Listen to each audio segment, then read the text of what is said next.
Here's the man, Erwin Weber, co-driven by Manfred Heimer in his Rallye Art prepared Mitsubishi Galant VR4, definitely one of the favourites here. The man who is leading the German championship at the moment, Dieter Depping. And a young lady, Isolde Holderied, and her co-driver Tina Turner, not to be mistaken with Tina Turner. And Paul Lietaer, another one of the favourites actually, in his Gordon Spooner prepared Escort Cosworth. Quite a fair number of spectators turning out for this event, although it's a little bit out of the way. And I have to say that Weber just shot immediately into the lead. All of the stages on a mixture of tarmac and this sort of concrete block surface that they use for tanks. Dieter Depping already 20 seconds behind, even on the first special stage. 16 special stages here. And Isolde Holderied in third position and driving absolutely beautifully at the moment, and holding off an attack by Lietaer in his crack-sponsored Escort Cosworth. They've got 3 cars, a team of 3 cars in this event, and believe it or not, they're furniture manufacturers from up in Ypres, where the 24-hour rally was run. 5th position, Musenleitner with his female co-driver, Monika Eckhardt, and another Galant VR4 going very well indeed. And here's the early leader of Group N, Stefan Schlag. Now then, a problem for Van Dorp in one of the other crack cars here, because he went off the road and lost 6 minutes on the first special stage, so he's got an awful lot of driving to do to get anywhere near the front runners now. Jimmy Ollevier, second in Group N, another one of the crack team. And there's something else really interesting happening during this event, and it's called the Cinquecento Cup. So actually running mixed in with everybody else. It's rather like sort of one-make racing. They're all identical cars, and here's ex-rally star Holzer Gunther to tell us about it. Mr. Holzer, this is the first year of the Cinquecento Cup. Can you explain us a little bit what it is? Yes, it is a cup. We run with a small Cinquecento. It's a new Fiat, and it's a very small and not expensive car. So it is, I think it is the right car to do rallying. And if you be a normal private driver, you buy a kit, about 10,000 Deutschmarks, you can build a car very cheap. And it makes for some good racing. This is Müller here. There are about 20 starters in this event. They always cock one leg up going around the corner. He didn't on that corner, but you see it in a minute. The man who's going really well is 63, Nicholas Scheller and Veronique Bridgestone. He's the leader in the Cup Series. 64 is Robert Helmut with Martina Fulger co-driving. They've nearly all got their wives or their girlfriends co-driving, which means it's a bit of a family affair too. They produce somewhere around 60 to 65 brake horsepower. This isn't the Weber that's actually leading the main event. This is Patrick Weber. And Jörg Kiemela.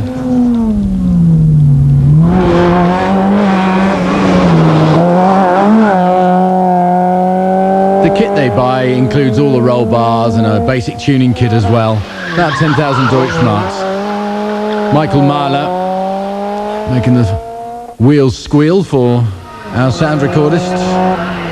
Now then, an all-lady team, Rosanne Rusbelt and Janine Hoppner, and they are going extremely well too.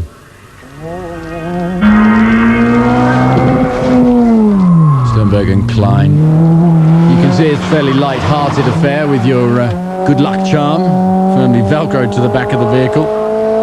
And another one of the teams, Christian Fent. And a pair of Olafs, number 71, Olaf Doberkow and Olaf Verslag.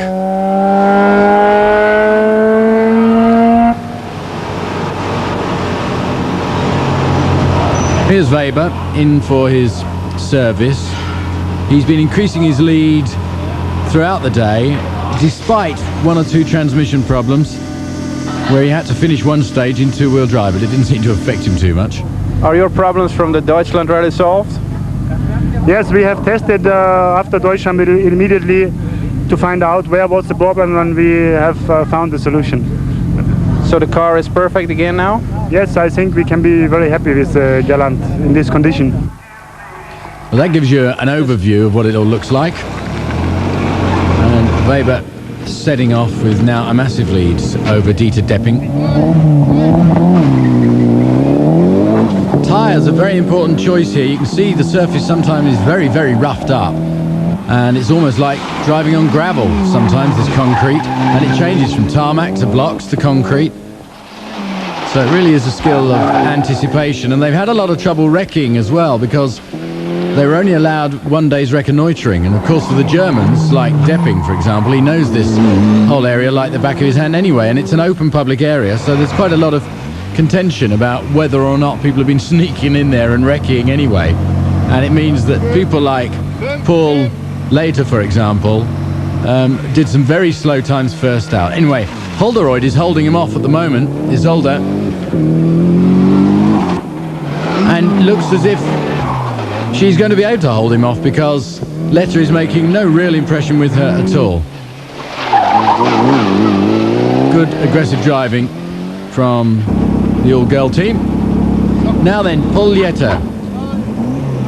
Special stages 1 and 4 are the same special stages, and when he did special stage 1, he had hardly any chance to check it out at all. When he did it as special stage 4, he was 45 seconds quicker across that stage, which shows what a little bit more time reconnoitering would have done for him.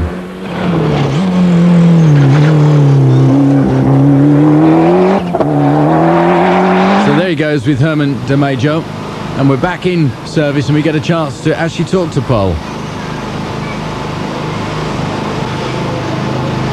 Paul Lietaer, third time that you're in the Hunsrück Rally, how is it going? Well, in the beginning we have a little bit problems with the stages. We have only do the stages 3 times, and it's not enough for going faster with the first Weber and Depping. They go very fast. Now then, teammate Jimmy Ollevier working his way back up to 12th position with Nico de Koning on board. But you can see as the day progressed, the weather deteriorated, and as you move into the last stage of the first day, they had no idea which tyres to take. Was it going to rain? Was it going to stay dry? But Weber, despite the conditions, still ploughed on through. And you can see the rain absolutely chucking it down now. Now this is causing big problems for the time control electronic Magic Eye, because it's blipping on and off with the big drops of rain coming through it. So in fact what you're seeing here is the beginning of a stage that was eventually cancelled. Isolde, your third place is going to be probably a problem, because Lietaer is on 1 second now. Yeah, but this is stage number 6. I was 8 seconds faster, and so I'm 9 seconds in front. So you think you can still beat him? Yes, now is after the last stage it was cancelled. It was still raining and lightning, and so was the time control broken, and so I still on third place. If it rains tomorrow, is that an advantage for you, you think? I don't know, we must see. I don't know how fast is number 4, or if it's raining. Well, as we set out for day 2, it's a bit iffy, but it's stopped raining. But the forecast is not very good at all. It doesn't seem to worry the little Cinquecentos. Still leading, of course, is Weber. There's the 00 car, Mitsubishi, out there, making sure everything's up and running properly. Now then, this is a very exciting stage in a quarry. The crowds love it here, and Weber puts on a very good display.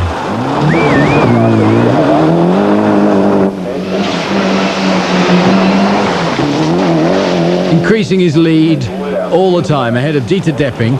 Dieter Depping's really thinking more about the German Championship. He gets a good position here. If he maintains second position here, he only needs a third in the final round of the German Championship to actually clinch the title. So it's very important that he gets a finish, and he could get away quite happily with a second place here. Now, Isolde Holderied was 20 seconds slower than Lietaer on this particular section, and that means that Paul Lietaer has taken the Escort Cosworth up into third position.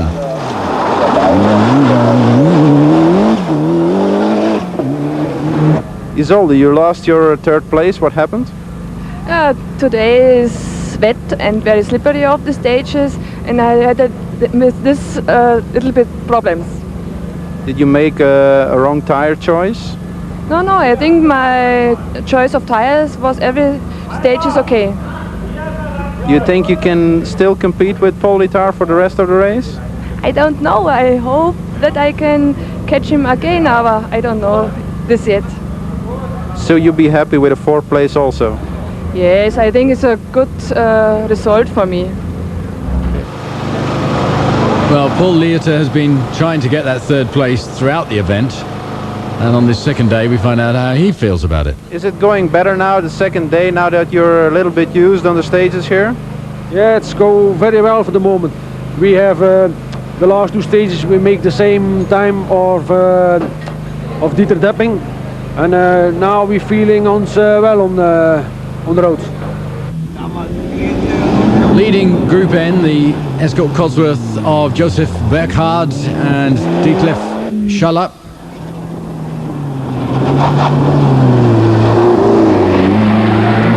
And then here's a man who in his old two-wheel drive 190 doesn't have much chance of getting up onto the podium, but he's been driving like a maniac and really pleasing the crowd, slinging the car around.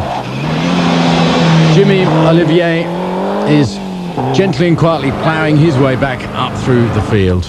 Jimmy Ollevier, how is it going in Group N on the second day of the Hunsrück Rallye? Early in the day it was raining, and we gone well in the rain, but now it's drying up, and the other Group N's are going back faster than we. Now back to the big boys, or I should say big girls. Shame this is Isolde Holderied really going flat out, hanging on to fourth place, doing well, but immediately after we shot this, her gearbox just blew up completely and she had to retire. Great shame.